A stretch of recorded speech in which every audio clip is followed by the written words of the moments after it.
আল্লাহর নৈকট্য লাভ করার জন্য, রাসূলের পাকের নৈকট্য লাভ করার জন্য, গাউসুল আজমের ভান্ডারীর নৈকট্য লাভ করার জন্য আমরা সবাই যেন মাহফিলের যে নিয়তে আমরা হাজির হয়েছি, সে নিয়ত নিয়ে যেন আমরা এখন সবাই এখানে নিয়ে আসতে পারি। কারণ মনে রাখবেন, রাসূল পাকের সেই হাদিসে তিনি ইরশাদ করেছেন যে যেই জায়গায় বসে আল্লাহর বান্দারা, রাসূলের উম্মতরা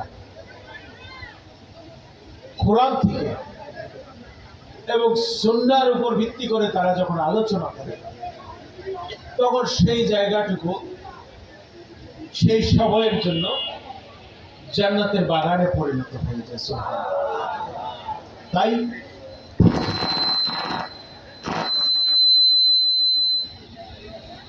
তাই আমরা যারা আল্লাহর জন্য, আল্লাহকে পাওয়ার জন্য আমরা ক্ষুধার্ত, আমার নবীকে পাওয়ার জন্য আমরা যারা ক্ষুধার্ত এবং কোরআন সুন্নাহর আলোকে দু চারটা কথা শুনতে এসেছি, আমরা মাহফিলের যে মূল যে কাজটা, যে কোনো মাহফিল মূল কাজটা হলো আল্লাহর ইবাদত, আল্লাহর জিকির, আমার নবীর শানে দুরূদ পড়া। বাকি সবকিছু ঠিক আছে, সেগুলো হলো আনুষ্ঠানিকতা। তো মূল যে আলোচনাটা যেটা হয় কোরআন সুন্নাহ ভিত্তিতে, যেটা এতক্ষণ মাওলানা সাহেব আপনাদের সামনে তুলে ধরেছেন, এখন আমি কিছুক্ষণ আপনাদের সামনে তুলে ধরব, এই জিনিসটার প্রতি মনোযোগী হওয়া আমাদের প্রত্যেকে খুবই প্রয়োজন। তাই সবাই দিকে ঘোরাফেরা না করে আশেপাশে, কারণ দেখেন ঘোরাফেরা, চা খাওয়া, আলাপ আলোচনা, গল্পগুজব এটা সবসময় করতে পারবে, কিন্তু কালকে এই জায়গাতে কি কোরআন সুন্নাহর আলোকে মেজবানি মাহফিল আপনারা পাবেন না, আবার আসবে এক বছর পর। তাই আমরা সেই মূল কাজের দিকে আমরা যেন মনোনিবেশ করে আমরা সবাই মাহফিলের প্যান্ডেলে চলে আসি। নাহমাদুহু ওয়া নুসাল্লি আলা রাসূলিহিল কারীম, আম্মা বাদ, ফাউযু বিল্লাহি মিনাশ শাইতানির রাজীম, বিসমিল্লাহির রহমানির রহিম। বেরাদরান ইসলাম, আশিকানে হুজুর পুন্নূর সাল্লাল্লাহু আলাইহি ওয়াসাল্লাম, আশিকানে ওয়ালি ইকরাম, আশিকানে আহলে তরিকত, মুআজ্জাজ ও মুহতারাম, উপস্থিত সম্মানিত এলাকাবাসী এবং আগত আশিকানে মেজবান্ডারীগণ, আসসালামু আলাইকুম ওয়া রাহমাতুল্লাহি ওয়া বারাকাতুহু। ওয়ালাইকুম আসসালাম ওয়া রাহমাতুল্লাহি ওয়া বারাকাতুহু। আল্লাহ রাব্বুল আলামিনের দরবারে জানাই লক্ষ কোটি শুকরিয়া, তিনি তারই মাহবুব ওলি খোদা, নূরে খোদা, হুজুর গাউসুল আজম সৈয়দ আহমদুল্লাহ মেজবান্ডারী কিবলা, ওলি খোদা, নূরে খোদা, হুজুর গাউসুল আজম সৈয়দ গোলামুর রহমান মেজবান্ডারী ভান্ডারী কিবলা, ওলি খোদা, নূরে খোদা, হুজুরে গাউসে জামান আল মাওলানা সৈয়দ শফিউল বশর আল হাসানী আল মেজবান্ডারী কিবলা, ওলি খোদা, নূরে খোদা, হুজুরে শাহজাদায়ে গাউসুল আজম আল মাওলানা সৈয়দ হাবিবুল বশর আল হাসানী আল মেজবান্ডারী কিবলা তরিকা মেজবান্ডারিয়া শানে আয়োজিত আল্লাহর রাসূলের মাহফিলে তিনি আমাদের প্রত্যেককে এখানে উপস্থিত থাকার তৌফিক দিয়েছেন। সবাই বলি আলহামদুলিল্লাহ। আলহামদুলিল্লাহ। মূলপাড়ার নড়িয়া, এটা হলো একটা ঐতিহ্যবাহী এলাকা, আপনাদের একটা ঐতিহ্যবাহী মাহফিল, কয়েক দশক ধরে আপনাদের এই এলাকায় মাহফিল হয়ে আসছে, যেখানে আমার আগে রহনুমায়ে শরীয়ত, রহনুমায়ে তরিকত, আওলাদ রাসূল, আপনাদের সকলের পীর ও মুর্শিদ শাহজাদা গাউসুল আজম আল মাওলানা সৈয়দ হাবিবুল বশর আল হাসানী আল মেজবান্ডারী কিবলা কয়েক দশক ধরে এখানে আপনাদের নিয়ে মাহফিল করেছেন।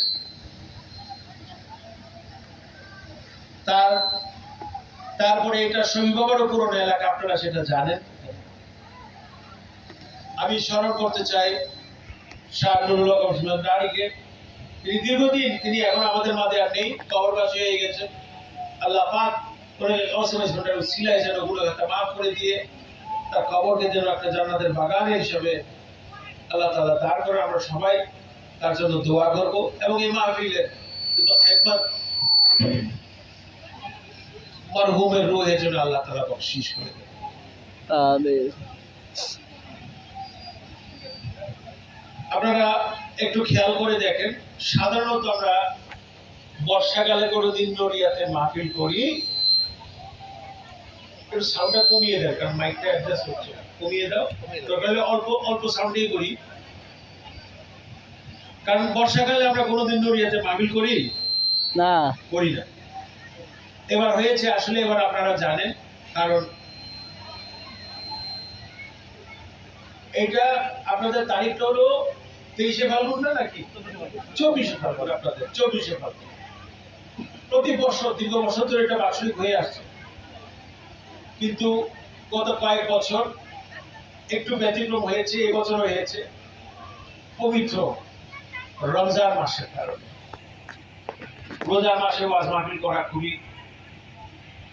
কষ্টের ব্যাপার হয়ে যায়, কারণ মানুষ সারাদিন পরিশ্রম করে, রোজা রাখে, তারপরে মাগরিবের সালাতের কিছুক্ষণ পরে এশার সালাত, এবং এশার সালাতের পরেও ইবাদতের আল্লাহর তরফ থেকে তারাবির সালাত আছে, মানুষ বিভিন্ন জিকির আজকার করে। তাই সাধারণত রোজার মাসে আমরা কোনো ওয়াজ মাহফিল করি, ইফতারের আমাদের কিছু দাওয়াত থাকে দরবারের পক্ষ থেকে এবং ঢাকায় বীরভূম মেজবানি আসনের পক্ষ থেকে, সেটা আপনারা জানেন। আগামী বছর আবারও কিছুটা ব্যতিক্রম হবে, কারণ রোজার মাসে পড়ে যাবে ইনশাআল্লাহ। আল্লাহ তাআলা আমাদের সবাইকে হায়াত আরাজি দিলে তারপরের বছর থেকে, মানে ইংরেজি 2028 সাল থেকে আমরা আবার সেই 24শে ফাল্গুন 7 মার্চ মনে হয় নাকি 8 মার্চ, যেটাই পরে 24শে ফাল্গুন, বাংলা তারিখ 24শে ফাল্গুন, আমরা ইংরেজি তারিখটা তো ধরি না, যেটাই পরে সেটাই 24শে ফাল্গুন ইনশাআল্লাহ আমরা আবার ফেরত চলে যাব। আগামী বছর একটু আপকিছ হবে আবার, কিন্তু আগামী বছর আমরা একটা, আপনারা মাথায় রাখেন, এখানে এখানে আমাদের উকিল সাহেব নুরুল সাহেব আছে এবং লিটন আছে, ওনারা মিলেই তো এখানে শাসকের পরিবার এবং লিটন ওরা মিলেই সবাই এই মাহফিলের আঞ্জামটা দিচ্ছে, এবং মূল পাড়ার যা খাদেম সাহেব যারা আছে। আপনারা একটা মাথায় রাখতে হবে, আগামী বছর ঈদের 10 দিন গ্যাপ দিয়ে আপনারা মাহফিলটা বের করে ফেললে আমার মনে হয় ভালো হবে। কারণ হয় কি, মৌসুমের কিছু ব্যাপার আছে। এখন ধরেন আমি আজকে দুপুরে একটা মাহফিল করেছি শরীয়তপুর সদর পালংয়ে, সেখানে হয় কি একটা বৃষ্টি বাদলের কিছু আশঙ্কা থাকে, মানে পথে আসছি, অনেক জায়গায় কিছু ঘুরে ঘুরে বৃষ্টি পড়ে, তো এটা হলো বর্ষাকালের নিয়ম, এটা উপেক্ষা করা যাবে না। নুরু একটা মাথায় রাখবো যে আগামী বছর যদিও তোমরা পড়বা হলো ঈদের 2-3 দিন আগে, আমার মতে ঈদের 10 দিন পরে প্রোগ্রামটা শেষ করে দেবে,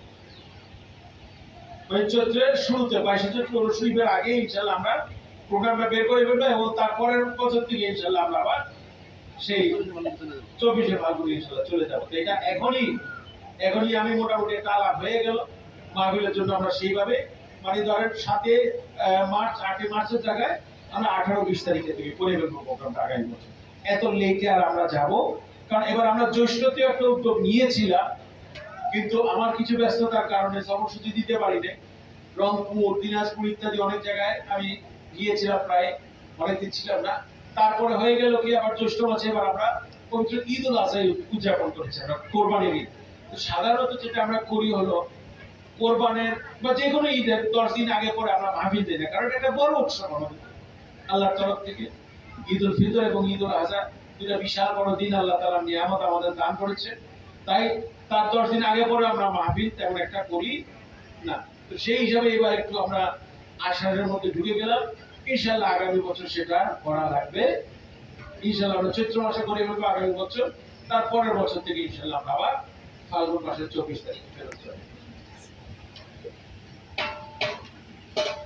এখন আমি একটা কথা বলি আপনাদের, আমরা সবকিছুর খবর রাখি, কিন্তু অনেক সময় আসল জিনিসের খবর রাখি কেমনি একটু বলি আপনাদেরকে। পয়লা বৈশাখ কি একটু বলেন আমাকে? আপনারা জানেন না পয়লা বৈশাখ কি? বাংলা নববর্ষ না বাবারা? বাংলা, এটার খবর কিন্তু চারিদিকে থাকে, মোটামুটি ভালো আয়োজন হয়, আলহামদুলিল্লাহ, এটা আল্লাহর তরফ থেকে এসেছে। যদি হারাম কোনো আয়োজন না হয়, সেখানে আমাদের কোনো দ্বিমত না। জাতির জন্য এটা একটা নিয়ামত। আমাদের নিজস্ব একটা ক্যালেন্ডার আছে, নিজস্ব একটা ভাষা আছে, নিজস্ব একটা এলাকা আছে।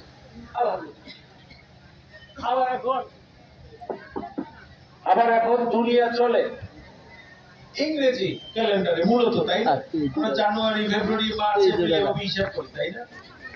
পয়লা জানুয়ারিরও খবর মোটামুটি সবাই থাকে এবং আমরা আমাদের সবকিছু।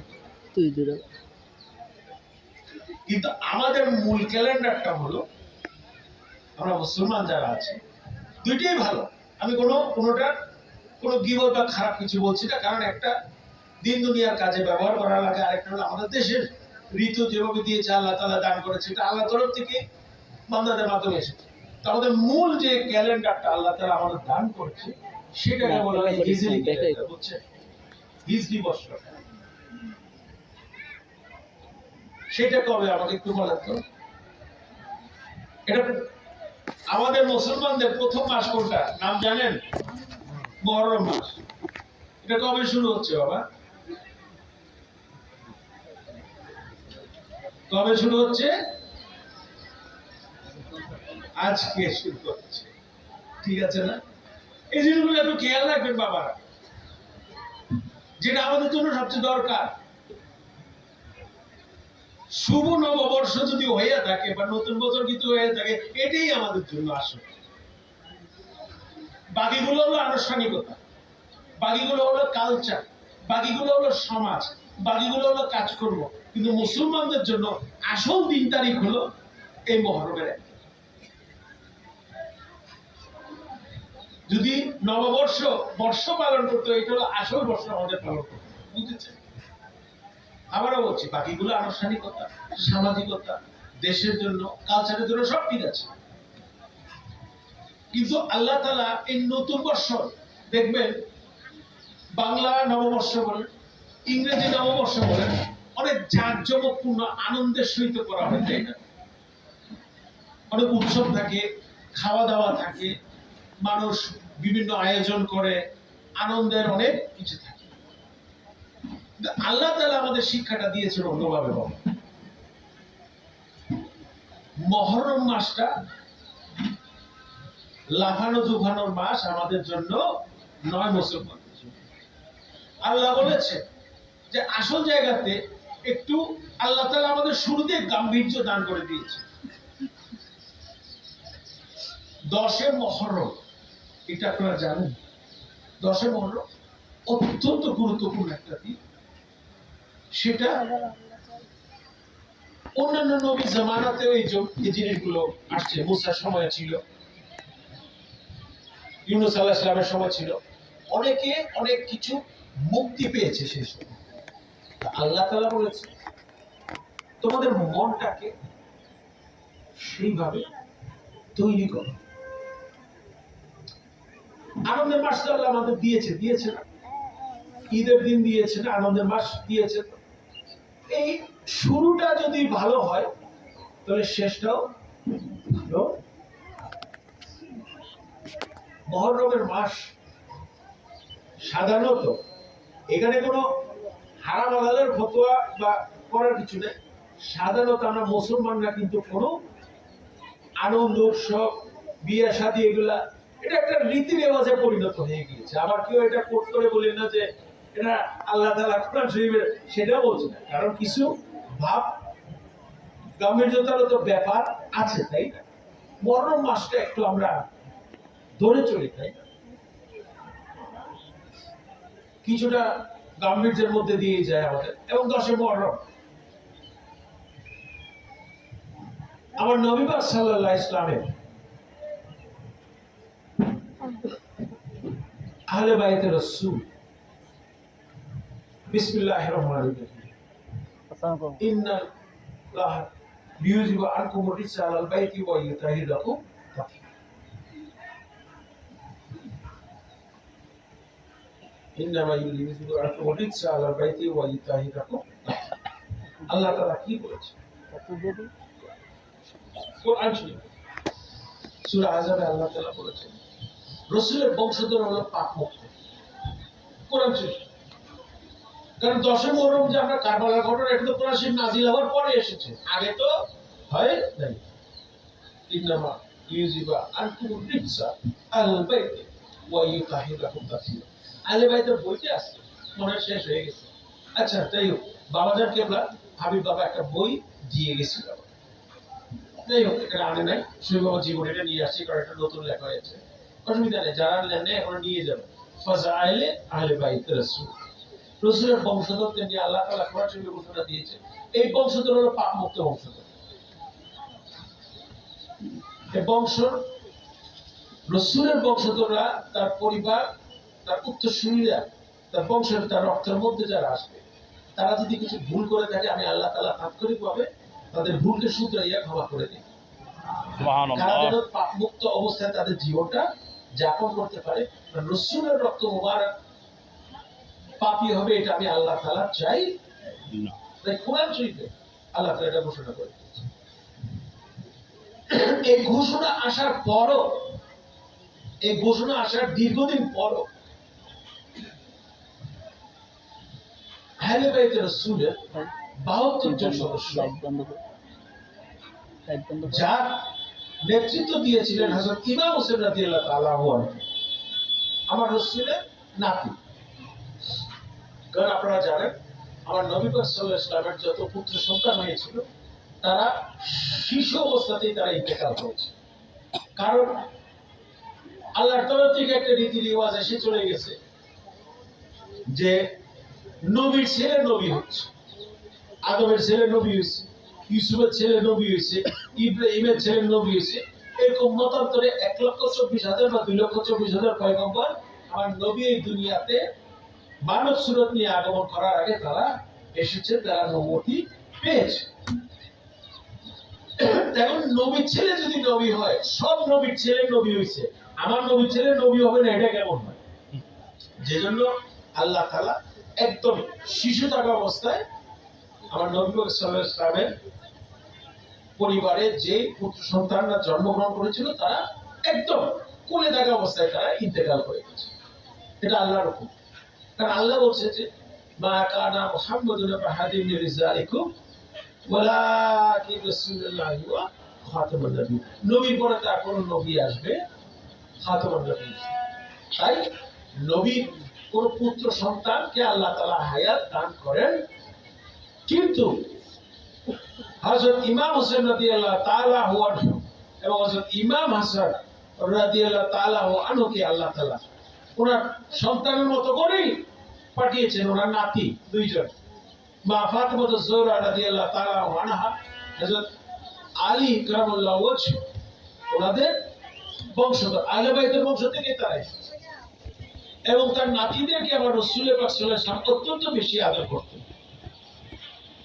এমনকি যখন তিনি তালিম দিতেন মানুষের মাঝে, বা এমনকি খুতবা পড়াতেন, মাঝে মধ্যে ওনার দুই পায়ের উপরে দুই শিশু, ইমাম হোসেন এবং ইমাম হাসান, ওনারা বসে থাকেন, অত্যন্ত আদর করেছে এবং তাদেরকে ভালোবাসা দিয়েছে, এবং তাদেরকে তার সন্তানের মতো করে আল্লাহ তাআলা এভাবে দান করেছেন। এটা হলো কুদরতি ব্যাপার। তো এই আয়াতে কারিমা নাজিল হওয়ার পর যে আহলে বাইত পাপ মুক্ত, আওলাদে রাসূল পাপ মুক্ত, এটা এই ঘোষণা কোরআন শরীফে আসার পর ইয়াজিদ এবং তার বাহিনী 72 জন, একজন দুইজন নয়, 72 জন আহলে বাইত রাসূল, আওলাদে রাসূলের সদস্যদের কারবালার ময়দানে তারা শহীদ করেছিল। নাউজুবিল্লাহ। এটা হলো অত্যন্ত রক্তক্ষয়ী ঘটনা আমাদের জন্য, মুসলমানদের জন্য অত্যন্ত বেদনাদায়ক একটা ঘটনা, যে এবং তারা ইয়াজিদ বাহিনী তখন খেলাফত দাবি করেছে। আল্লাহর কোরআন অমান্য করে আপনি খেলাফত দাবি করতে পারবেন? আসল খেলাফতের মালিক তো ছিলেন সে সময় ইমাম হোসেন রাদিয়াল্লাহু তাআলা, এবং তৎকালীন সময়ে ইমাম হাসান রাদিয়াল্লাহু তাআলা ওনার ভাইকে জহর খাওয়াইয়া, বিষ খাওয়াইয়া মদিনাতেই শহীদ করে দেওয়া হয়েছে। এটা চিন্তা করা যায়। আল্লাহ বলছে যে বংশ তোমরা মাথার উপর নিয়ে চলবা, সেই বংশ দুটো উজ্জ্বল নক্ষত্র। হযরত ইমাম হাসানকে বিষ খাওয়াইয়া মদিনাতে শহীদ করা হলো, এবং হযরত ইমাম হোসেনকে ইয়েজিদ বাহিনী, শয়তানের বাহিনী, কাফেরের বাহিনী, মুনাফিকের বাহিনী, জঘন্যতম, ইতিহাসে যদি আল্লাহ সৃষ্টির মধ্যে সবচেয়ে জঘন্যতম কাতারে থাকে তার মধ্যে ইয়াজিদ একটা শীর্ষ অবস্থান আছে। আমরা মুসলমানটাকে ভালোবাসি না, ঘৃণা করি। আমরা মুসলমানরা তো ঘৃণা করি না কাউকে, তাই না? কিন্তু ইয়াজিদকে আমরা ঘৃণা করি, ঘৃণা করতে বাধ্য হই, কারণ আমরা আহলে বাইতের রাসূলকে ভালোবাসি, আমরা কোরআন শরীফকে ভালোবাসি, আমরা আল্লাহর হুকুমকে ভালোবাসি, আমরা আল্লাহর রাসূলকে ভালোবাসি, আল্লাহর রাসূলের বংশধরকে ভালোবাসি। তারা কি করেছে? শহীদ তো করেছে, এবং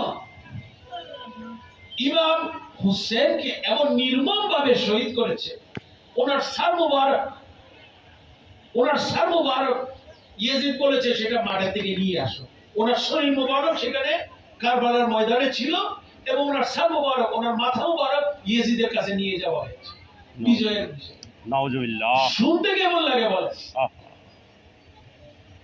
এবং তারা খেলাফত দাবি করে, তারা নিজেদেরকে মুসলমান দাবি করে।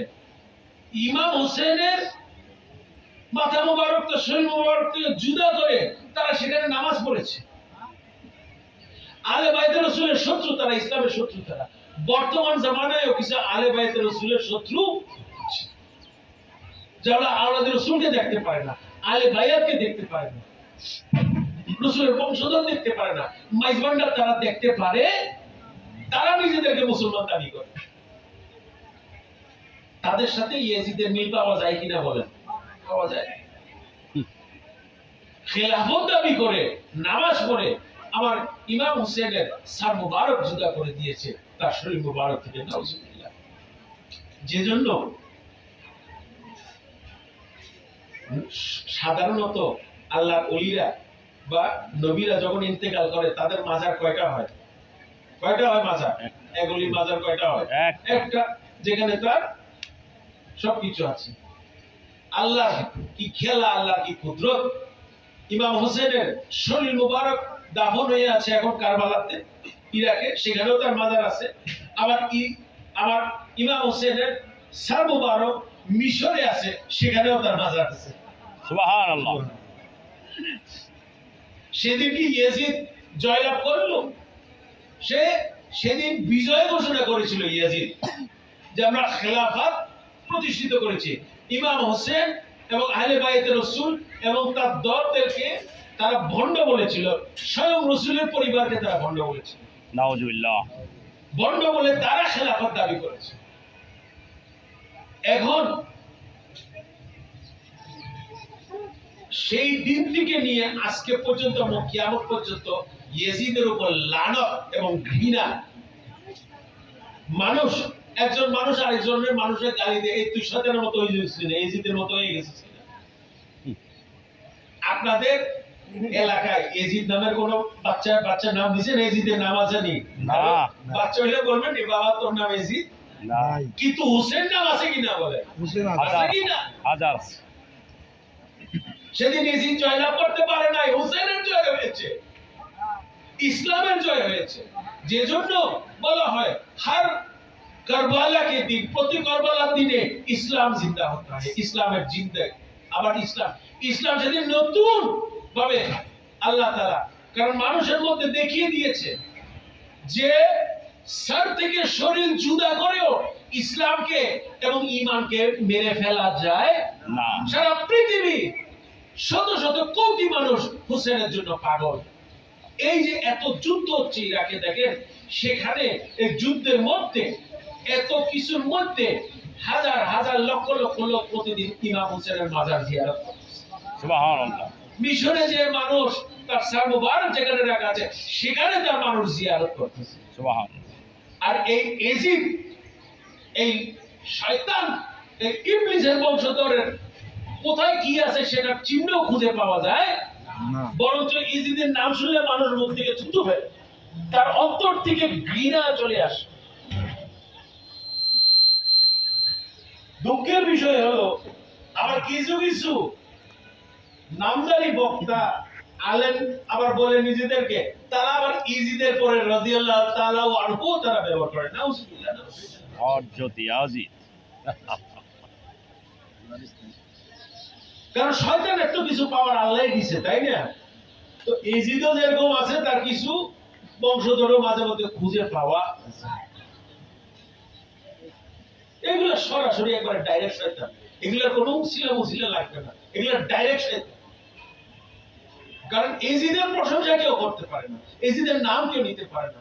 ইমাম হোসেন সহ 72 জন আহলে বাইত রাসূল, আমার রাসূলের বংশধরকে তারা সেদিন শেষ করেছে।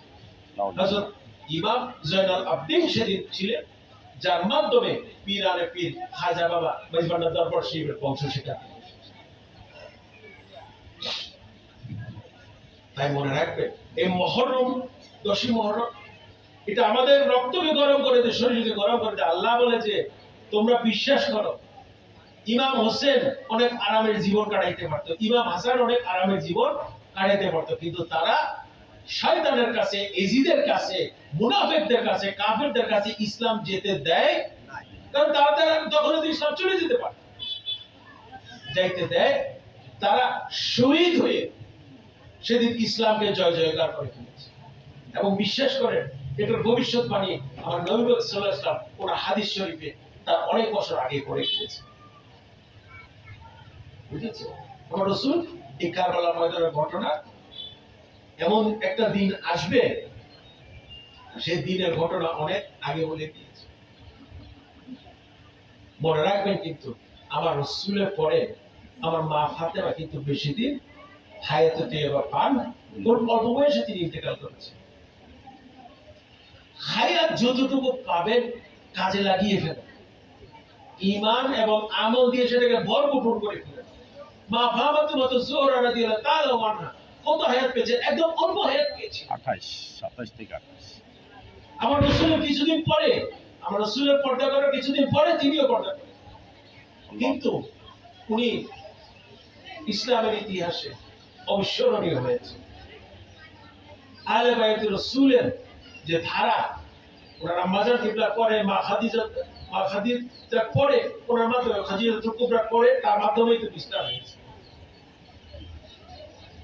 এই অল্প হায়াতে তিনি অনেক কিছু অর্জন করে ফেলেছেন এবং মহিলাদের জন্য জান্নাতের লিডার তিনি হয়ে গিয়েছেন। ইমাম হাসান হোসেনও অনেক অল্প বয়সে শহীদ হয়ে গেছে, তারাও পুরুষদের জন্য জান্নাতের নেতা হয়ে গেলেন। কারণ যে পুরুষরাই জান্নাতে প্রবেশ করবে, তারা ইমাম হাসান এবং ইমাম হোসেনের হেফাজতে, ওনাদের আন্ডারেই তারা জান্নাতে প্রবেশ করতে। এই 10 মুহররম, এটা আমাদের ইসলামের জন্য অনেক শিক্ষা, অনেক কিছু, যে কোন সময় মিথ্যাকে গ্রহণ করবেন না, মিথ্যার আশ্রয় নেবেন না, ভুলের আশ্রয় নেবেন না। সহজ হলেও সেটা পরে আপনার জন্য ভালো হবে। কারণ নিজের জীবন বিসর্জন দেওয়া থেকে আর তো মূল্যবান কিছু হতে পারে, কারণ জান শেষ আমার সব শেষ, তাই না? কিন্তু ইমাম হোসেন সেদিন বলেছেন, আহলে বাইত রাসূলের সদস্যরা বলেছিলেন, না না না না না না, আল্লাহর আগে, রাসূলের আগে, ইসলামের আগে আমাদের জানের কোনো মূল্য নাই। তাই তারা ইসলামের ইতিহাসে তারা অমর হয়ে গেছে। তাই ইমাম হাসান হোসেনকে ছাড়া নিজের মধ্যে প্রকৃতভাবে আপনি ইসলাম প্রতিষ্ঠিত করতে পারবেন। তারা রাসূলের বংশধর হয়েও, রাসূলের রক্ত মুবারক হয়েও, নাতি হয়েও তারা সামনে থেকে বুক পাতিয়ে তারা শত্রুকে মোকাবেলা করেছে এবং দেখিয়ে দিয়েছে। তাই যারা সেদিন বিজয় ঘোষণা করেছিল, যারা সেদিন ইসলামের রাজত্ব যারা করেছিল, তাদের নাম কোথায় এখন? এজিদ বাহিনীর 10টার নাম জানেন, কিন্তু ইমাম হাসান হোসেনের নাম, আহলে বাইত রাসূলের সবাই জানে। এবং তাদের কবর মুবারক, তাদের মাজার শরীফ যেখানে আছে, সেখানে লক্ষ লক্ষ কোটি কোটি মানুষ যায় জিয়ারত। এজিদের কবর তো দূরের কথা, এগুলা কোথায় বাসে মানুষ ঘিন্না করে। তার কবরে একটা জিয়ারত করার না, মানুষ পাশে দিয়ে গেলে হয়তো থুতু ফেলতে চায়। কারণ এই নমরুদ, এই ইয়াজিদ, এই ফেরাউন, তার এক লাইনের, এগুলো হলো শয়তানের এক একটা রূপ, ইবলিসের এক একটা। ইসলামের জন্য তো কিছু করেই নাই, সে দিন দুনিয়া ভরে নেশা করত, মেয়ে গঠিত, তার জঘন্য স্বভাব ছিল, সবকিছু করত। অথচ তারা নাকি ইসলামের হেফাজত করে। ইসলামের হেফাজত করার কারো দরকার নাই, আল্লাহ আছে। আল্লাহ যথেষ্ট আমাদের ইসলামের হেফাজত করার, বুঝেছেন? আল্লাহ যাকে পছন্দ তাকে দিয়ে করাবে।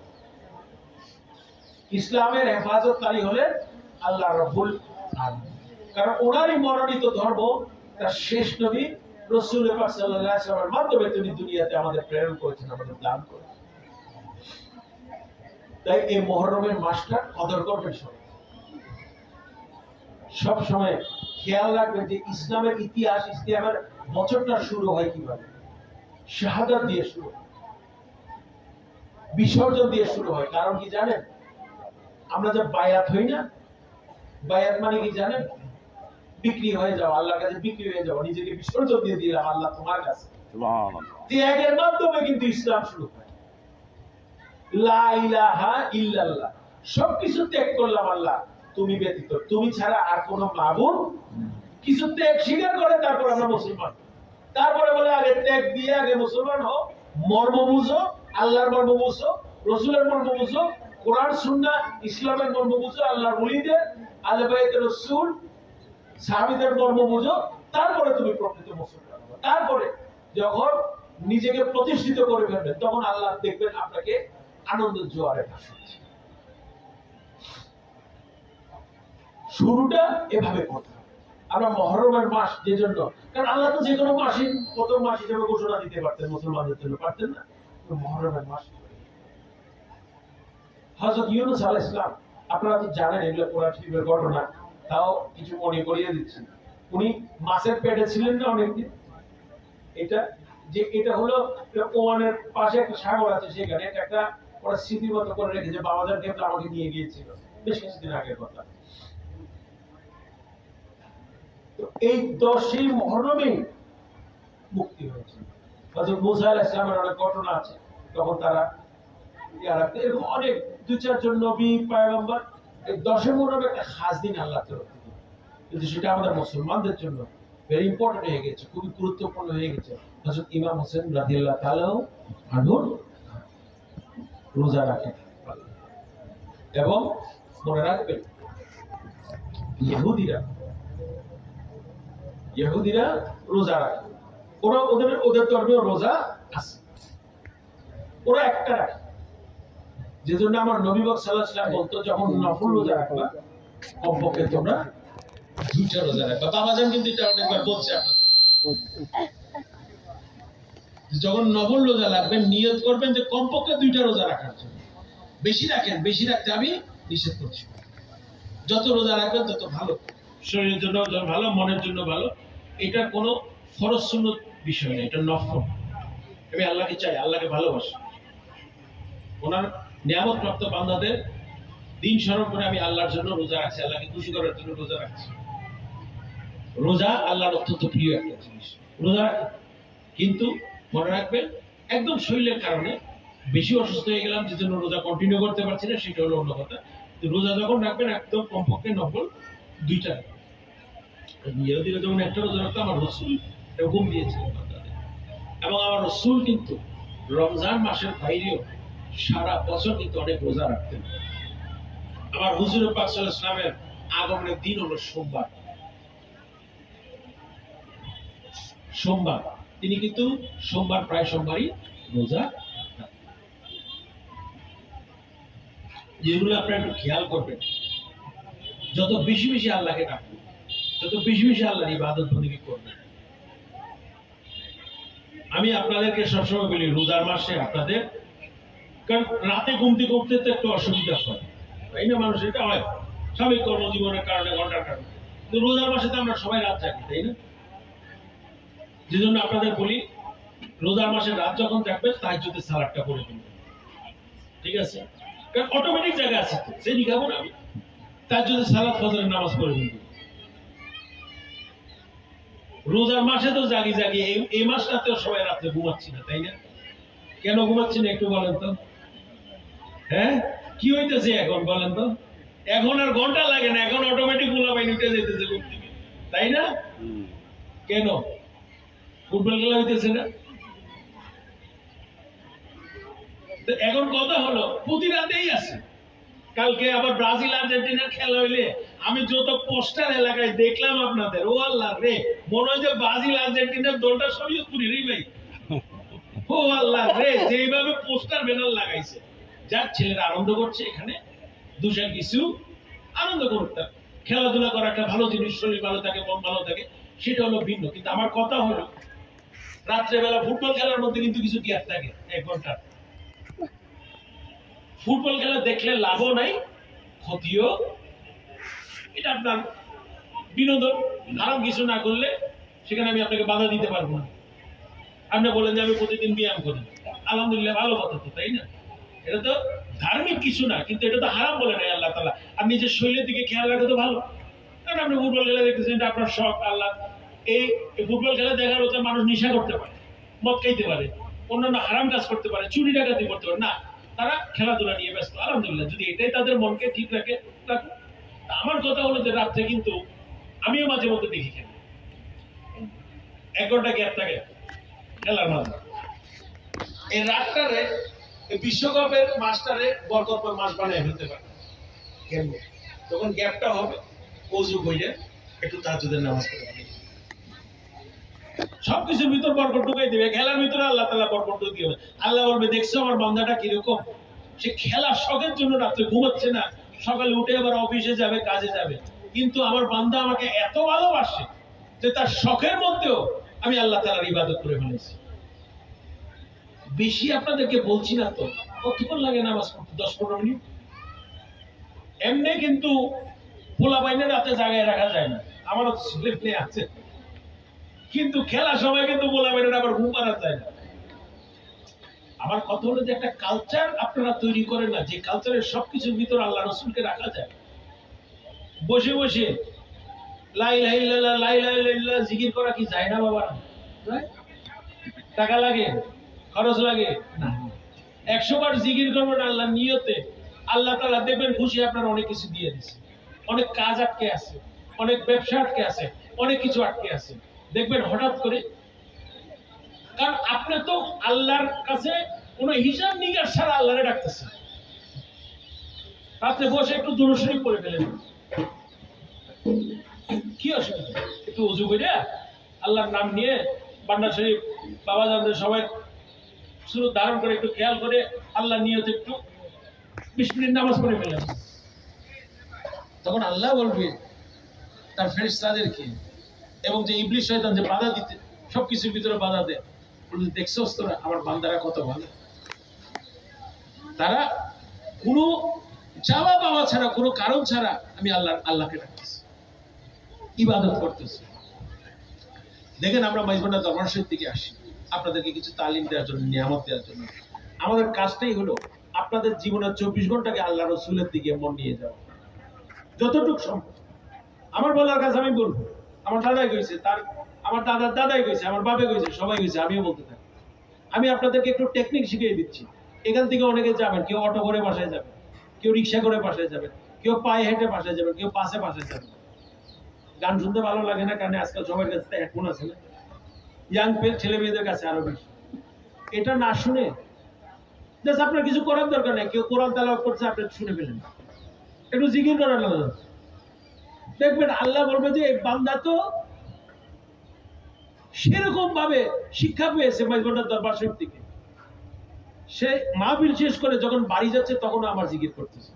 কারণ গাড়িতে তো আমার বসে থাকতে হবে, আপনি তো কোনো কর্ম করতে পারবেন না তখন, তাই না? একটু যাচ্ছি তো 10 মিনিট জিকির করে ফেলেন, যাতে 10 মিনিট দুরূদ শরীফ পড়ে ফেলেন, 10 মিনিট আল্লাহকে স্মরণ করেন না, রসুলকে স্মরণ করেন। আমাদের কাজটাই হলো যে কোনো ইমানদার বান্দার মধ্যে কি আছে, সে কোন ভাইয়া কোন হয়ে গিয়েছে, সে আল্লাহর মধ্যে মিশে গিয়েছে। আমরাও তো আল্লাহর মধ্যে মিশতেই দরবার শরীফ আসছি, তাই না? আমরা তো হেলতে দুলতে তো দরবার শরীফ আসি রে, ঘোরাঘুরি করতে তো দরবার শরীফ আসি রে। খাওয়া দাওয়া আনুষ্ঠানিকতা পাক এগুলো হলো আনুষ্ঠানিকতা, কিন্তু মূল জিনিস কি? যে আল্লাহ রাব্বুল আলামিন তোমাকে পেতে চায়, তোমার জালওয়া দেখতে চায়। তোমাকে তো সরাসরি দেখার ক্ষমতা নাই, কিন্তু তোমার নবী ওলিদের মাধ্যমে আমাদের কিছু দেখাইয়া দাও। আর এমনি এমনি তো মানুষ নবী বাবা হাবিব বাবার পাগল হইলে কিছু পাইছে তো, কিছু দেখছে তো। একটা অচেনা অজানা লোক একটা চলে আসলো আপনাদের কাছে, আপনারা ঘর বাড়ি বাবা মা ছাইরা হে বেটার পিছে বাঁচতেছে। কিছু তো আছে সেই লোকের মধ্যে, কিছু তো আছে। আল্লাহর কারিশমা আছে, আল্লাহর কুদরত আছে তার মধ্যে, আল্লাহর রহমত নিয়ামত বরকত নিয়েই তিনি এই মাটিতে এসেছেন আপনাদের হিদায়াত করার জন্য। তাই আপনারা এখন পর্যন্ত হাবিব বাবা কোথাও যায় না, আমাদের মধ্যেই আছে। তার শিক্ষা, তার দীক্ষা, তার জবান, তার তালিম চির অমর হয়ে থাকবে। বলছে না যে শরীয়তের হুকুম পালন করার জন্য আমি শফি বাবার হুকুমে তোদের থেকে লুকাইছি, কিন্তু তোরা চোখ বন্ধ করে আমার ডাক দিবে, আমি হাবিব বাবা হাজির হয়ে যাবো ইনশাআল্লাহ। Wow.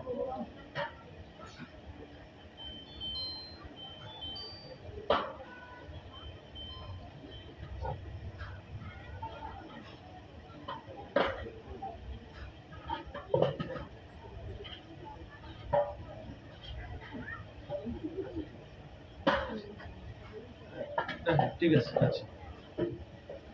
তারপর কথা হলো সেটা আল্লাহর ওলিদের মারফতের খেলা, সেটা ছিল, আছে, থাকবে। কেন কেউ কোনোদিন নবীরে দেখছেন? নবী দুরূদ পড়তেছেন না? কেউ আল্লাহরে দেখছেন? আল্লাহর নামাজ পড়তেছেন না? আল্লাহর জিকির করতেছেন?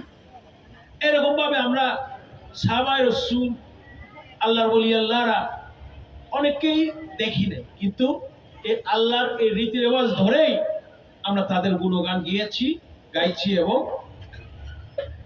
কারণ ওলি আল্লাহর গুণগান সেজন্যই গাই কারণ তার মধ্যে আল্লাহ আছে, রাসূলুল্লাহর গুণগান সেজন্যই গাই কারণ তার মধ্যে আল্লাহ, এবং আল্লাহ বলেছে তাদের গুণগান করতে।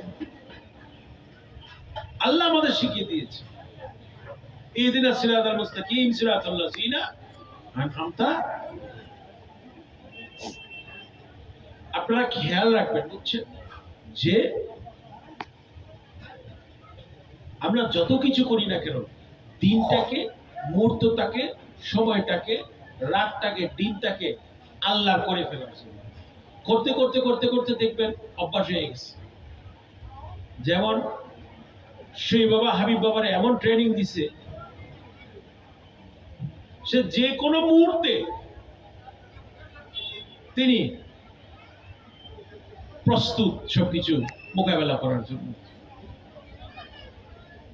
5 মিনিটের ভিতরে তিনি সবকিছু করে ফেলতেন, কারণ তিনি আল্লাহর ইবাদত, জিকির, রাসূলের দুরূদ শরীফ, এই কোরআন সুন্নাহর এই শিক্ষা সবকিছু, সেটা উনি তার নেচার, তার স্বভাবের মধ্যে ঢুকে গেছে।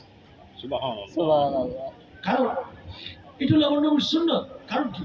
মা আয়েশা সিদ্দিকা রাদিয়াল্লাহু তাআলা আনহাকে এক ব্যক্তি এসে জিজ্ঞাসা করলো, আমার রাসূলের চরিত্র মোবারক কিরকম? তিনি বললেন, কোরআন শরীফ যা, আল্লাহ কালামুল্লাহ যা, আমার রাসূলের চরিত্র মোবারকও তা। ওনাকে দেখা মানে হলো কোরআন শরীফকে দেখা, কোরআন শরীফকে দেখা মানে হলো ওনাকে দেখা। Subhanallah. এটা সহিহ হাদিসে আছে। এটা মনে রাখবেন, যারা আল্লাহওয়ালা হয়ে যায় তারা বিশেষ পাওয়ার অর্জন করে ফেলে আল্লাহ তরফ থেকে। তাদের আর কোনো ডর ভয় নেই। আলা ইন্না আউলিয়াল্লাহি লা খাউফুন, আল্লাহ তো ঘোষণা দিয়েছেন। আলা শব্দান, ইন্না নিশ্চয়ই, আউলিয়াল্লাহি আউলিয়াল্লাহ, লা খাউফুন তাদের কোনো ভয়। কে ঘোষণা দিয়েছে? Allah. যদি পছন্দ না হয় আল্লাহর সাথে ঝগড়া করেন, আমার সাথে ঝগড়া করে লাভ তো। আমরা মাইজবান্ডার এরা কোরআন শরীফ অক্ষরে অক্ষরে পড়ি এবং মানি। আল্লাহ কি দিছে, কেন দিছে, এটা আমার দরকার নাই। আল্লাহ কি দিছে সেটা আমার মানতে হবে এবং আমার বুঝতে হবে, এইটা আমরা বিশ্বাস করি। আল্লাহর কথা যাচাই বাছাই করার আমরা বিশ্বাসী না। আমরা মনে করি আল্লাহর কথা যাচাই বাছাই করে হলো মুনাফিকরা, কাফের। আর আল্লাহর গোলামেরা আল্লাহর কথা পরে বুঝতে চেষ্টা করে এবং সেটা মানে, বুঝলেও মানবো, না বুঝলেও আল্লাহ তো বলে দিয়েছে। আর আল্লাহর ওলিদের কোনো ডর হয় না। এবং আল্লাহ বলছে যে তাদের রিজিক আমি আল্লাহ তাআলা দান করি। এবং আল্লাহ তাআলা যে যত কাজ করায় না, সেটা বান্দাদের মাধ্যমেই করে। আল্লাহর ওলিদের তো শান মান শওকত আল্লাহ তাআলা এটা তার বান্দাদের দিয়েই করে। আল্লাহ এই যে শাহজালাল বাবা, ওনার মাজার হলো সিলেটে। কোনোদিন দেখছেন আপনার শাহজালাল বাবাকে? দেখছেন কোনোদিন? চোখে দেখছেন? শুনছি, আমরা লেখাপড়া করছি। কিন্তু আল্লাহর ওলিরা তাদের এমন জলওয়া, এমন জজবা তাদের মধ্যে আল্লাহ তাআলা দান করেছেন যে মনে হয় যে শাহজালাল বাবার বিরুদ্ধে যদি একটা কেউ কথা বলস, তোমার জিব্বা টেনে ফেলবো আমি। মনে হয় যে আমার বাপ মার মতো, ভাই ব্রাদারের মতো তাকে ভালোবাসি। এটা আল্লাহর তরফ থেকে এসেছে, এটা আল্লাহর তরফ থেকে নিয়ামত। তার নবীদেরকে, ওলিদেরকে আমরা এইভাবে ভালোবাসি। রসুল পাক সাল্লাল্লাহু আলাইহি ওয়াসাল্লামকে কোনোদিন দেখেছি আমরা? দেখিনি। কিন্তু নবীর বিরুদ্ধে যদি কেউ একটা কথা উচ্চারণ করে বা একটা বাক্য উচ্চারণ করে, আমাদের মনে হয় যে আমাদের হৃদয়ে রক্তকরণ হচ্ছে, তাই না? আমাদের শরীরে মনে হয় আগুন ধরে যাচ্ছে। কেন হচ্ছে? কারণ আল্লাহর রহমত নিয়ামত বরকত আছে সেই ইমানদারের মধ্যে। বুঝেছে? এটা দেখার বিষয় না, এটা মানার বিষয়, এটা অন্তরের বিষয়, কালবের বিষয়, এটা রুহানির বিষয়, এটা ইমানের একটা বিষয়। বুঝি আর না বুঝি রসুলকে মানি, জানি আর না জানি রসুলকে মানি। কেন মানি রসুলকে? কারণ তার মধ্যে আল্লাহ আছে, যে জন্য তার নামই হয়ে গেছে রসুল। আউলিয়ার মধ্যে, আউলিয়া আল্লাহর মধ্যে আল্লাহ আছে, তাহলে তার নাম হলো আউলিয়া আল্লাহ।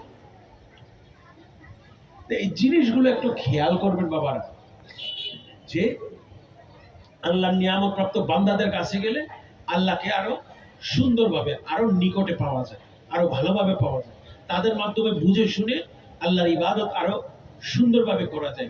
জিকিরটাকে আরো শক্ত করে করতে পারবে, আল্লাহর ইবাদত বন্দেগী আরো শক্ত করে করতে পারবে, রসুলের দুরূদ আরো সুন্দরভাবে পড়তে পারবে। তারা তাদের মাধ্যমে যে শিক্ষা। বাংলাদেশ একটা হিন্দু প্রধান দেশ ছিল। বাংলাদেশ বলেই কোনো দেশ ছিল না, আসলে বেঙ্গল বলা হতো। বেঙ্গল, বাংলা একটা রাজ্য ছিল। বাংলাদেশ বলে কোনো দেশ ছিল। দেশ তো স্বাধীন হয়েছে। আমরা স্বাধীনতা দিবস উদযাপন করেন না প্রতি বছর 26শে মার্চ? কয়দিন আগেও তো করছে। কত 54 বছর হয়েছে, 55 চলতেছে আর কি। আমাদের বাংলাদেশ বলে কোনো দেশ ছিল, বাঙালি বলে জাতি ছিল। কিন্তু এই বাঙালি জাতি হিন্দু প্রধান ছিল। আল্লাহ অনেক শত শত ওলিরা এসে আস্তে আস্তে আস্তে আস্তে আস্তে আস্তে আস্তে আস্তে এই দেশকে মুসলিম দেশে পরিণত করেছে। সুবহানাল্লাহ। এটা ভারত উপমহাদেশের হিস্ট্রি, সেটা ভারত উপমহাদেশের ইতিহাস। যে আরব দেশ থেকে আহলে বাইতের রাসূল, আওলাদ রাসূলরা, রাসূলের বংশধররা এবং বিভিন্ন আল্লাহর ওলিরা এসে এই জায়গায় ইসলাম প্রতিষ্ঠা করেছে। এবং মনে রাখবেন, যারা ঢাল তলোয়ার বোমাবাজি চালিয়ে ইসলাম প্রচার করে, তাদেরকে কিন্তু মানুষ অত পছন্দ করে। যেমন একটা উদাহরণ দিই, ভারত আমাদের পার্শ্ববর্তী দেশ, একটা হিন্দু প্রধান দেশ, এটা আপনারা ভালো মতো জানেন। তারা কিন্তু মুঘল সাম্রাজ্যের প্রতি তাদের এত মায়া, দরদ, ভালোবাসা নাই। কারণ তারা বাদশাহ হিসেবে সেই দেশের রাজত্ব করেছে, ভালো কাজও করেছে, অনেক ঢাল তরোয়ারও জোর জবরদস্তিও করেছে। কেউ কেউ ভালো বলে, কেউ কেউ খারাপ বলে। কিন্তু মুঘল সাম্রাজ্যের প্রতি তাদের আগে যে রাজা বাদশাহ ছিল, তাদের প্রতি সেই দেশে কোনো মায়া মমতা বা তেমন একটা শ্রদ্ধা তারা জ্ঞাপন করে। কিন্তু সেই জায়গায় আরেকজনের কথা বলি, আরো কয়েকজনের কথা বলি। হযরত খাজা মাইনুদ্দিন চিশতি রহমতুল্লাহ আলাইহি, খাজা বাবা যারে বলি, আজমির শরীফ, সেইখানে কিন্তু মানুষের কোনো বেয়াদবিও নাই, কোনো উল্টাপাল্টা কথাও, বরঞ্চ সকল জাতি গোত্রের মানুষ সেখানে যে, এখনো যদি লাইভ দেখেন আজমির শরীফের ভিডিও, দেখবেন যে হাজার হাজার লক্ষ লক্ষ লোক যে সেখানে খাজা বাবার রোজা পাক জিয়ারত করতেছি, ওনার কবর মুবারক জিয়ারত করতেছি। কারণ আমার সুবহানাল্লাহ। খাজাবার মধ্যে কোনো ঢাল তলোয়ার বোমা ছিল না, তার মধ্যে ছিল প্রেমের বাণী, তার মধ্যে ছিল তৌহিদের বাণী, তার মধ্যে ছিল রিসালাতের প্রতিচ্ছবি। সবকিছু তিনি নবী আল্লাহর তরফ থেকে হুকুমপ্রাপ্ত হয়ে সেইভাবে মানুষকে করেছেন, যে জন্য আজকে এখন পর্যন্ত বিদর্মীরা আমার খাজা বাবা আজমির শরীফকে সম্মান করছে। জি। বিদর্মীরাও একইভাবে হযরত নিজামুদ্দিন আউলিয়ার দরগা আছে দিল্লিতে, ভারতের রাজধানী, বিশাল দরগা। আমি গিয়েছি অনেকবার, বাবাজান গিয়েছে, অনেকে গিয়েছে, সুই বাবা গেছে, সবাই গেছে। সেখানেও দেখেন একদম শহরের মাঝখানে, একদম main heart of the city, শহরের মাঝখানে, সেখানে হাজার হাজার লোক যে জিয়ারত করছে। কুতুবউদ্দিন বখতিয়ার কাকি, তিনিও আল্লাহর ওলি, সেখানেও তার মাজার জিয়ারত হয়, দুটোটা দিল্লি। হাজি আলী বোম্বে, মুম্বাই শহরে সাগরের মাঝে যে আপনারা অনেক সময় একটা মাজার দেখেন, সেখানে হিন্দু প্রধান দেশ হয়ে গেল, কিন্তু তারা একটা মাজারও তারা হাত দিল। কারণ কি? তাদের ইতিহাস যখন পড়ে, তাদের জীবনী যখন পড়ে, তাদের রীতি রেওয়াজ যখন তারা দেখে, তারা দেখছে যে এনারা তো ভাই ভালো মানুষ, এনারা তো আমাদের আদব কায়দা শিখাইছে, এনারা তো আমাদেরকে রীতি রেওয়াজ শেখাইছে, এরা তো আল্লাহর ঐক্যের বাণী দিয়ে গেছে, এটা সেটা। যদিও তাদের সাথে হয়তো ধর্মীয় গ্রন্থের দিক থেকে আমাদের কিছু মত পার্থক্য আছে, কিন্তু তাদের রীতি রেওয়াজ, রীতিনীতি, তারা যে আল্লাহ বলা, সেটা তো আমরা অস্বীকার করছি। এই জিনিসটা আপনারা একটু খেয়াল রাখবেন, কারণ মাঝে মধ্যে আমরা মুসলমান নয় মুসলমানের শত্রু হয়ে যাই। দুঃখের বিষয় এটা। আমরা এক হয়ে গেলে মুসলমানদের শক্তি পৃথিবী কেউ ঠেকাইতে পারার মতো ক্ষমতা। এই যে আপনারা দেখতেছেন না, মধ্যপ্রাচ্যে এখন যুদ্ধ হচ্ছে, কি হচ্ছে? মুসলমান দেশে কাইজা লেগে গেছে, কিন্তু ঝগড়াটা মুসলমানের শুরুও করে নাই, বোমাটাও মুসলমানের না, কোনো কিছুই মুসলমানের না। কেন এটা সম্ভব হচ্ছে জানেন? কারণ মুসলিমদের মধ্যে কোনো ঐক্য। আমার মধ্যে ধরেন আমার ভাইয়ের বাড়িতে চুরি হচ্ছে, আমি যদি সেখানে ঠেকাই, আরো 10 জন দিয়ে ঠেকায়, চোরে কি সাহস পাবে? আমার ভাইয়ের বাড়িতে চুরি হচ্ছে, আমি চোরে বলছি ভাই তুই ওর বাড়ি চুরি করতে থাক, আমার বাড়িতে ঢুকিস না, আমি পাহারা দিব। আমরা চোরে পাহারা দিতেছি। এখন হচ্ছে আমাদের মুসলিমদের মধ্যে এই সংঘাতটা কিভাবে যেন তৈরি হয়ে গেল। আমরা এক মুসলমান আরেক মুসলমানকে কেন কারণে দেখতে পারি না, কিন্তু আল্লাহ তাআলা বলেছে এক মুসলমান হলো আরেক মুসলমানের ভাই। এক মুসলমান আরেক মুসলমানের দোষ ঢেকে রেখে গোপনে সেটা সমাধান করে দিই, কিন্তু আমরা সেই কথাগুলো শুনি, আমরা আসি একজন আরেকজনের ক্ষতি করার দিকে। অন্তত আমরা মাইজভান্ডারীরা যেন এই ধরনের জিনিস যেন আমাদের মধ্যে পোষণ না করে।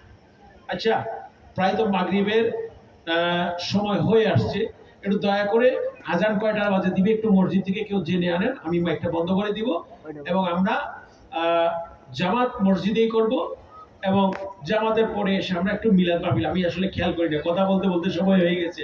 আপনাদের কোনো তাড়া আসেনি? ইনশাআল্লাহ আমরা আল্লাহর নিয়তে আজকে পান্ডারি মাহফিলে আসছি, ইনশাআল্লাহ আমাদের আজকে তাড়াহুড়া নেই, আমরা শান্তি মতো করবো। তো ইনশাআল্লাহ খালি আমি একটু মসজিদের আদব রক্ষা করার জন্য একটু বলেন আমাকে কয়টায় আজান দিবে, আমি ঠিক তার আগেই আমি আমার মাইকটা বন্ধ করে দিয়ে মসজিদে চলে যাব। এবং আপনারা মনে রাখবেন কিন্তু মাগরিব কিন্তু একটা শর্ট, একটা ছোট ওয়াক্ত, কিন্তু নামাজ আজানের 5-6 মিনিট পরেই শুরু হয়ে যায়। আমরা সবাই যেন মসজিদে যেয়ে আমরা ইমাম সাহেবের পিছে দাঁড়িয়ে আমরা যেন মাগরিবের সালাত আদায় করি। মাগরিবের সালাত আদায় করার পরে সুন্নত পরে ইনশাআল্লাহ আমি মঞ্চে চলে আসব, এবং আমরা এইখানে বসে আমাদের মিলাদ মাহফিল, আমাদের মুনাজাত পরিচালনা করব। কয়টা বাজে? হ্যাঁ? 7:45।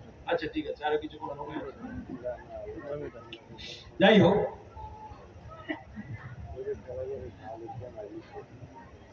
আপনারা এখানে কারা কারা হাবিব বাবাকে ভালোবাসেন একটা হাত তুলে তো দেখি। আল্লাহু আকবার, ইয়া রাসূলুল্লাহ। ঠিক আছে, নামান এখন। বাবা কিন্তু আপনাদের হুকুম দিয়ে গেছে, শরীয়তের মাধ্যমে, ওনাদের হুকুমতের মাধ্যমে আমি ছিলাম, আসি, থাকবো। তোরা আমাকে তোদের ভিতরে তালাশ করবি, ইনশাল্লাহ আমাকে তোরা। এবং তোরা শৈব বাবার যে সুলতানাত, এই মাইজ ভান্ডারীর যে সুলতানাত, যে তরিকার কথা বলে গেছেন তিনি, তোমরা ছেড়ে দিবি না, আরো বড় করবা ভান্ডারী বাগানে, আরো অনেক বড় করবা ভান্ডারী বাগানে। এবং বলেছে, দেখ তোদেরকে নিয়ে আমি প্রায় 55 বছর 54 বছর তরিকা প্রচার করেছি, আমি একটু হরান হয়ে গেছি, আমার একটু বিশ্রাম দে তোরা। আমি সবাই বাবার হুকুমে লুকাইছি তোদের থেকে, তোদের তৈরি করার জন্য। বাবা নিজের মুখে কথা বলে গেছে। আরে একটা মানুষ 1 ঘন্টা পরে কি হবে, বৃষ্টি হবে না রোদ হবে সেটা জানে না। আল্লাহর ওলি তিনি যে শৈব বাবার কাছে চলে যাবে, তিনি বলে বলে গেছে, আপনাদেরকে হুকুম দিয়ে গেছে, কোথায় থাকবে বলে গেছে, কি হবে বলে গেছে, কেন হবে গেছে। সে যদি আল্লাহর ওলি না হয়, পৃথিবীতে আল্লাহর ওলির উপরে মানুষের বিশ্বাস উঠে যাবে। তিনি হলো এই জামানার শ্রেষ্ঠ ওলি, শ্রেষ্ঠ পীর সাহেব। এটা তো আপনারা বুঝতে পেরেছেন তো। শেষ মাইকটা তো দিয়ে গেছে বাবা যান। মাইজবান্ডা শহর অনেক দরবারে তো অনেক পীর সাহেব দেখছেন, ওনার মতো আর কাউরে দ্বিতীয় কাউরে দেখছেন নাকি? না বলে বলে চলে গেছে,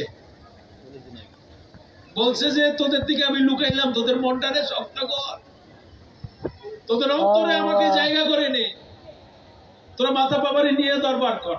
কারণ এই সিট আমি এখন ছেড়ে দিলাম, আমি একটু ক্লান্ত হয়ে গেছি। শৈব বাবার এই আসনটা তাকে আমি দিয়ে চলে গেলাম। বলছে না, এই ভিডিও দেখছেন তো আপনারা, সামনে শুনছেন, এবার শুনছেন, কত বড় মাপের আল্লাহর বলি।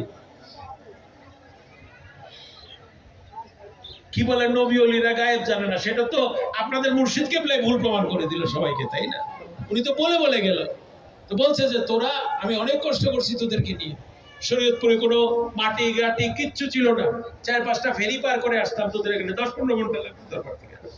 এখন তো আরামে আরামে আসিতে, অনেক উন্নয়ন হয়েছে এখানে। তোদেরকে আমি অনেক ভালোবাসছি, তোদের জন্য অনেক দোয়া করছি আমি।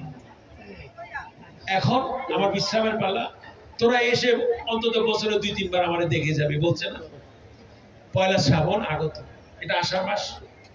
আমার মনে হয় বর্ষাকালে আমাদের দরবারে কোনো প্রোগ্রাম থাকে না, হাবিব বাবার খসরু শরীফ জন্মদিন ছাড়া।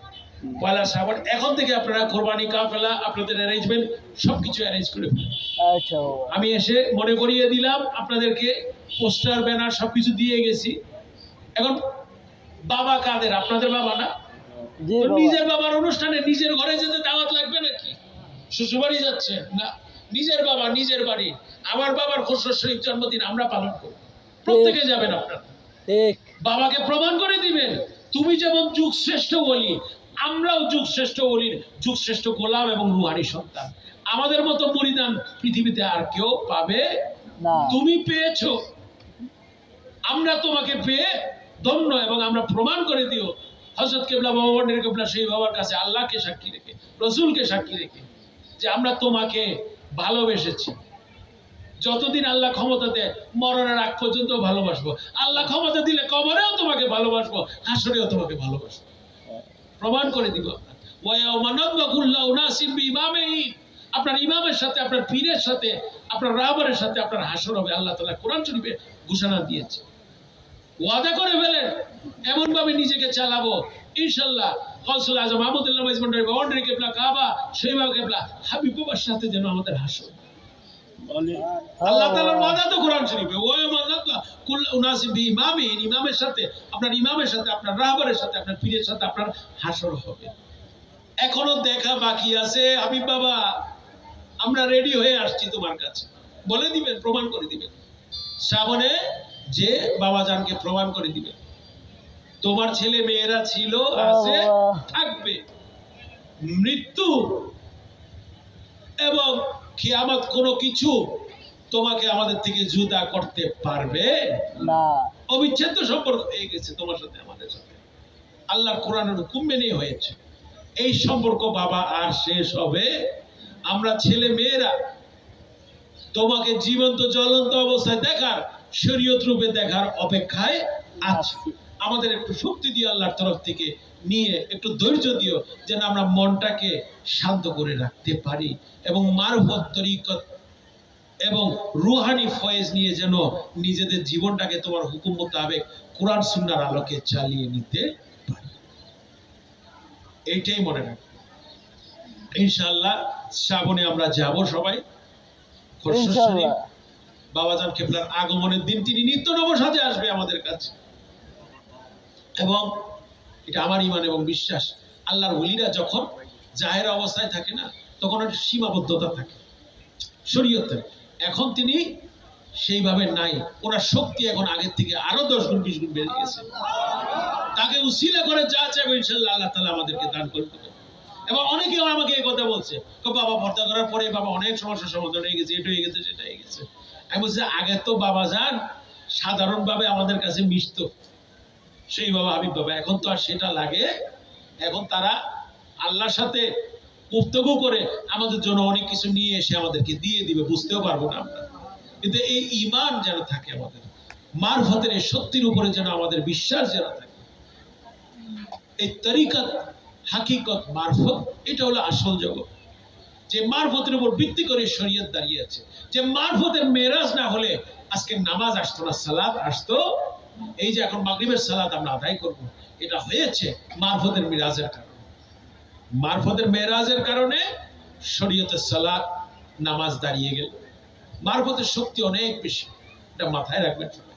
এবং শরীয়তের হুকুম পালন সবসময় করে চলবে, চেষ্টা করবেন সবসময় যেন কোনো ভুলভ্রান্তি হয়ে গেল আমরা তওবা করে যেন আল্লাহর দরবারে আমরা মুস্তাকি, আমরা নবীকে উসিলা করে যেন ক্ষমা চেয়ে নিই, কারণ এই হুকুম আল্লাহ তাআলা সূরা তওবা আমাদের দান করেছে। যাই হোক, আমার কথা এতটুকুই আজকের জন্য। আল্লাহ পাকের রহমত, নিয়ামত, বরকত সবার উপরে আল্লাহ তাআলা বেশুমার রহমত, নিয়ামত, বরকত দান করুন। আপনাদের এলাকা অনেক প্রসিদ্ধ, সেইভাবে ভাই বাবা এসেছে। আমার কাছে এই এলাকার মান সবসময় ছিল, আছে, থাকবে। এবং আমি যতদিন আল্লাহ তাকে হায়াত দারাজে দিয়ে সুস্থতা দান করে গোলামের মধ্যে রাখে, আমি যেন আপনাদেরকে নিয়ে ভান্ডারের বাগানটাকে ধরে রাখতে পারি এবং আরো বড় করতে পারি, এবং সামনে যেন একটা পার্মানেন্ট দায়রা শরীফ, মসজিদ, মাদ্রাসা, খানকাও যেন আমরা করে ফেলতে পারি। তো যাই হোক, এখন আমরা এখন আর মিলাদ আমি এখন শেষ করার আমার সময় নেই। আমি এখন আমার কথা বন্ধ করে দিচ্ছি, আর 1 মিনিট পরে আজান হবে। আজানের পরে সবাই মসজিদে চলে যাবেন, সেখানে আমরা মাগরিবের সালাত আদায় করে সুন্নত করে তারপর স্টেজে এসে মিলাদ মাহফিল মুনাজাত করে আমার মাহফিল শেষ। এরপরে আমি দায়রা ঘরে থাকবো। যারা দেখা করতে চান, কথা বলতে চান, বায়াত হতে চান, আসবেন, কথা বলবেন। এবং মাহফিল কমিটির পক্ষ থেকেও তখনও আপনারা নিয়ে যাবেন। ওয়া আখিরি দাওয়ানা আলহামদুলিল্লাহি রাব্বিল আলামিন। নামাজের পরে আমি এসে মিলাদ দিয়ে মুনাজাত দিই।